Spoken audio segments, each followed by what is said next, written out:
আপনাদের স্বাগত জানাই আমি আমার আলোচনা শুনবার জন্যে। জুলাই জাতীয় সনদকে ঘিরে যে গণভোটের আলোচনা জমে উঠেছে সেটি শুনে প্রথমে যে প্রশ্নটা সামনে আসে তা হলো, এটা আসলে সমস্যার সমাধান নাকি নতুন বিভ্রান্তির দরজা? রাজনৈতিক দলগুলো সম্প্রতি এই সনদে স্বাক্ষর করেছে, সবাই নয়, কোনো কোনো রাজনৈতিক দল এতে স্বাক্ষর করেনি এবং কোনো কোনো রাজনৈতিক দলকে এই প্রক্রিয়ার মধ্যে যুক্তই করা হয়নি।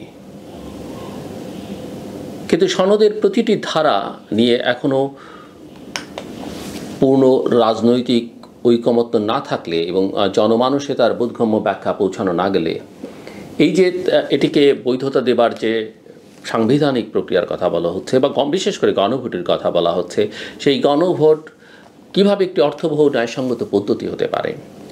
বাস্তব অভিজ্ঞতা বলে যে গণভোট সাধারণত একটি নির্দিষ্ট ও বোধগম্য প্রশ্নে জনমত যাচাইয়ের যন্ত্র, যেখানে উত্তরের পথ সোজা হ্যাঁ বা না। জুলাই সনদ কিন্তু সেই ধরনের এক লাইনের প্রশ্ন নয়।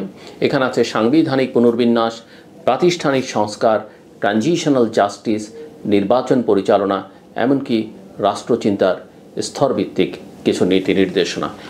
স্তরভিত্তিক কিছু নীতি নির্দেশনা যার বেশিরভাগই গবেষণাধর্মী ভাষায় রচিত। এই বাস্তবতায় ব্যালটে কেবল সনদ বাস্তবায়ন হবে কিনা এমন সরলীকরণ করলে জনমতের প্রকৃত অর্থ বিকৃত হবার ঝুঁকিটা থেকেই যায়। গণভোটের দেশজ অভিজ্ঞতা আমাদের খুব আশাবাদী হওয়ার সুযোগ দেয় না। 1977, 1985 ও 1991 তিনটি গণভোটই ক্ষমতার বৈধতা বা শাসন ব্যবস্থার একটি বড় মোড় ঘোরানো প্রশ্নে হয়েছিল। প্রথম দুটো রাজনৈতিক প্রেক্ষাপট ছিল শাসকের স্বীকৃতি আদায়, তৃতীয়টি সংসদীয় ব্যবস্থায় প্রত্যাবর্তনের প্রশ্নে। ইতিহাসের ধারা বিবরণী দেখলে বোঝা যায় ওই সব ভোটে রাষ্ট্রযন্ত্রের প্রভাব, জন অংশগ্রহণের মান এবং ফলাফলের বৈচিত্র্য নিয়ে আজও প্রশ্ন আছে। দেশের একটি শীর্ষ দৈনিক সাম্প্রতিক পর্যালোচনায় এই তিন গণভোটের প্রেক্ষাপট, উদ্দেশ্য ও ফলাফল নিয়ে যে সারসংক্ষেপ হাজির করেছে তা স্মরণ করিয়ে দেয় বাংলাদেশে গণভোট কখনোই শূন্য পাতে হয়নি, বরং করা রাজনৈতিক উত্তাপে শাসনযন্ত্রের ছায়ার ভেতরেই হয়েছে। এখনকার প্রস্তাবটা আরও জটিল। বলা হচ্ছে সনদের 84টি প্রস্তাব ব্যালটে উঠবে না, বরং বাস্তবায়ন হবে কিনা এই একক প্রশ্নে রায় নেওয়া হবে। কিন্তু ভোটার কিসের ভিত্তিতে হ্যাঁ বা না দেবেন? মূল দলিলের শর্ত, ধারা বিবরণী, অগ্রাধিকার, বাস্তবায়ন রূপরেখা, বিপর্যয় ঝুঁকি এসব না জেনে কি গণভোট জনমতের সঠিক প্রতিফলন দিতে পারে? অভিজ্ঞ গণতন্ত্রগুলোতেও বিস্তৃত সংস্কারের ক্ষেত্রে গণভোটের আগে দীর্ঘ আলাপ আলোচনা, হোয়াইট পেপার, পার্লামেন্টারি স্ক্রুটিনি, ব্যাখ্যামূলক বুকলেট, নিরপেক্ষ গণশুনানি এসব ধাপ থাকে। এসব ছাড়া শুধু ব্যালটে গিয়ে হ্যাঁ বা না টিক দিয়ে রাষ্ট্রপদ বদলানো সাধারণত বিবেচকের পথ নয়। অতীতের ট্র্যাক রেকর্ড দলীয় বিভাজনের ভেতর যেসব গণভোট হয়েছে সেগুলো নিয়ে আস্থাহীনতা বরং বেড়েছে, কমেনি। আইনি দিক থেকেও কয়েকটি প্রশ্ন খাড়া। সংবিধানের 106 অনুচ্ছেদ অনুযায়ী রাষ্ট্রপতি সুপ্রিম কোর্টের পরামর্শ চাইতে পারেন। এটা বাংলাদেশের সাংবিধানিক কাঠামোর স্বীকৃত একটা উপায় এবং সাম্প্রতিক সংকটময় সময়ে এই অনুচ্ছেদ প্রয়োগের নজিরও রয়েছে। কিন্তু বিচারিক পরামর্শ নেওয়ার সম্ভাবনা থাকলেও এবং নীতিগতভাবে এটি ভালো পদক্ষেপ হলেও গণভোটের প্রশ্নকে কি শুধু আদালতের মতামতের উপর ছেড়ে দেওয়া যায়? আদালত বলবে সংবিধান সম্মত পথে কোনটি, কিন্তু রাজনৈতিক বৈধতা আসে স্বচ্ছ প্রক্রিয়া, সকলের অংশগ্রহণ ও তথ্যভিত্তিক সামাজিক সম্মতির মাধ্যমে। তাই 106 অনুচ্ছেদের ব্যাকস্টপ থাকা সত্ত্বেও রাজনৈতিক ব্যাখ্যা ও জনসম্পৃক্ততার ঘাটতি পূরণ না করলে গণভোট বৈধতার বদলে নতুন বিতর্কই জন্ম দিতে পারে। এর সঙ্গে যোগ হয়েছে ব্যবস্থাপনাগত জটিলতা। জাতীয় নির্বাচনের দিনে গণভোট, একই দিনে দুটো ব্যালট, দুটো গণনা, দুটো আইনি প্রভাব। বাংলাদেশের ভোটার, প্রশাসন ও নিরাপত্তা কাঠামো এই দ্বৈত প্রক্রিয়ার জন্য প্রস্তুত কি? যারা মাঠে বুথ ম্যানেজ করে, যারা ফলাফল ট্যাবুলেট করে, যারা আপত্তি নিষ্পত্তি সামলায়, তাদের উপর চাপ দ্বিগুণ হবে। আমাদের নির্বাচনী অভিজ্ঞতায় যন্ত্রপাতি, মানব সম্পদ, লজিস্টিক সবখানেই অনিশ্চয়তা ও বিতর্কের উদাহরণ আছে। সেখানে একই দিনে দ্বৈত ব্যায়াম করলে গণ্ডগোলের সম্ভাবনা আরও বাড়বে। প্রযুক্তিগতভাবে আলাদা তারিখে গণভোট করলে পর্যবেক্ষণ, প্রচার, বিতর্ক সবই মানসম্মতভাবে করা সহজ হয়। এই বিচারে একসঙ্গে আয়োজনের তাড়াহুড়া বাস্তবসম্মত বলে মনে হয় না। আরও একটি বাস্তব কথা বলা দরকার। জুলাই সনদের রাজনৈতিক অর্থনীতি।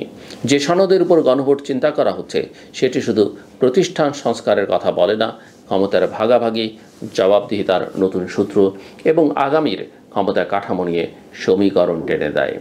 স্বাভাবিকভাবেই ক্ষমতার প্রতিটি পক্ষ এতে নিজের সার্থকতা খোঁজে এবং আশঙ্কাও রাখে।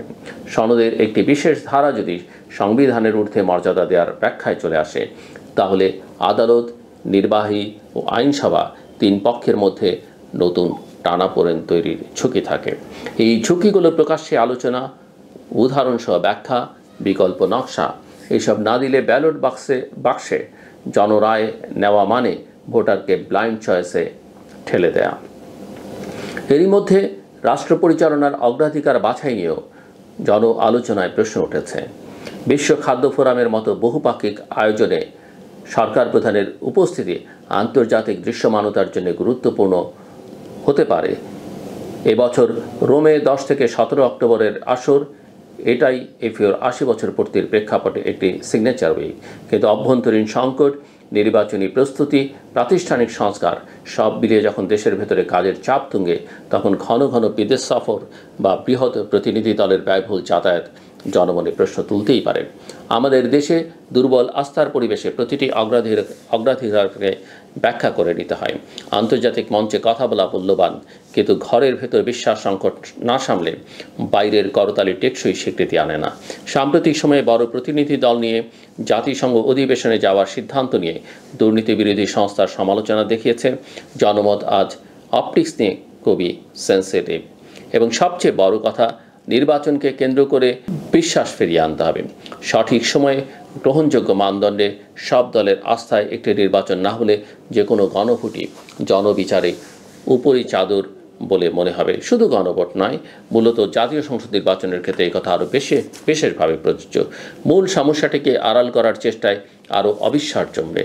নির্বাচন আগে গণভোট পরে বা গণভোট আগে নির্বাচন পরে, এই বিতর্ক বাদ দিয়ে নির্বাচন আগে গণভোট পরে এমন ক্রমও হতে পারে।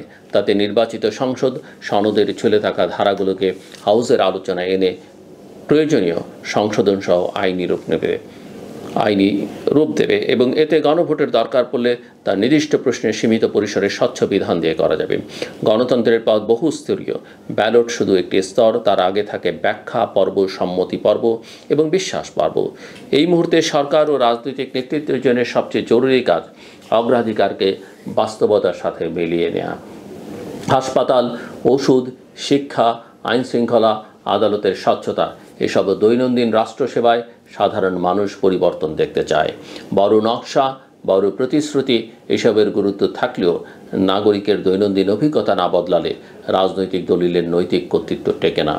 বড় দুনিয়ায় বক্তৃতা দিয়ে বাহবা পাওয়া যেমন সহজ, তেমনি দেশে প্রবেশপথে লাইনে দাঁড়ানো নাগরিকের অভিজ্ঞতা বদলানোই কঠিন। কিন্তু রাষ্ট্রের সম্মানের জন্য সেটাই সবচেয়ে ফলপ্রসূ।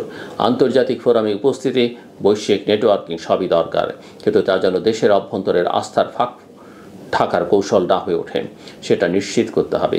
এবছর রোমে যে বিশ্ব খাদ্য ফোরাম বসেছিল সেটি নিজেই স্মরণ করিয়ে দেয় খাদ্য নিরাপত্তা, কৃষি রূপান্তর, যুব ও উদ্ভাবন এসব বিষয়ে রাষ্ট্রনেতৃত্বের অগ্রাধিকার তালিকায় থাকা উচিত। তবে তা খড়ের মাঠে ফলতে হলে নীতিগত স্থিতি ও প্রশাসনিক সক্ষমতা দরকার। শেষ কথা, জুলাই সনদের ভবিষ্যৎ নির্ভর করছে পদ্ধতির উপর। গণভোট যদি করতেই হয় তা হতে হবে নির্দিষ্ট প্রশ্নে, তথ্য সমৃদ্ধ প্রচারে, স্বচ্ছ বিধান ও পর্যবেক্ষণে এবং রাজনৈতিক ঐকমত্যের ন্যূনতম মাটির উপর। তা না হলে গণভোট হবে আরেকটি বিভাজন যন্ত্র। আজকের বাংলাদেশে রাষ্ট্র সবচেয়ে বড় পুঁজি রাজনৈতিক বাগ্মিতা নয়, জনবিশ্বাস। সেই বিশ্বাস পুনর্গঠন শুরু হতে পারে একটি সহজ কাজ দিয়ে, প্রধান কাজকে প্রধান করা, ব্যর্থতা কমানো এবং প্রতিটি বড় সিদ্ধান্তের আগে জনতার কাছে ডিসেন্ট ব্যাখ্যা পৌঁছে দেয়া।